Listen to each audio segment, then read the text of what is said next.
Anda masih bersama kami di Berita Kriminal Borgol. 3 orang pelaku pengeroyokan penganiayaan wartawan online dibekuk polisi. Motif dendam karena asmara yang berbuntut pengeroyokan mengakibatkan korban alami luka tusukan di bagian kepala dan kaki. Tim Reskrim Polsek Tanjung Lago, Banyuasin menangkap para pelaku pengeroyokan salah satu jurnalis dari media online. Danur Wenda, 21 tahun, warga Kelurahan Kebun Bunga, Kecamatan Sukarame, Palembang yang bertugas di Banyuasin.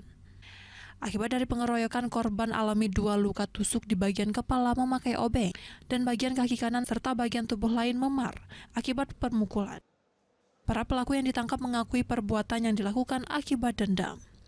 Pelaku Ferdiansyah, 19 tahun, warga Desa Bangunsari, Kecamatan Tanjung Lago, Banyuasin, yang memulai hubungan dengan mantan istri korban tidak terima ketika korban mengatakan kepada pelaku bila menginginkan mantan istrinya harus juga menerima anaknya.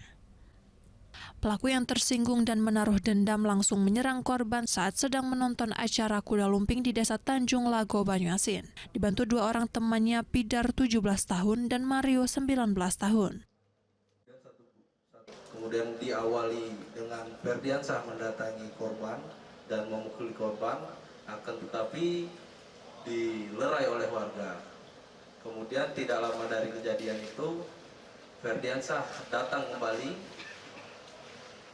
langsung menusuk atau memukul korban menggunakan obeng.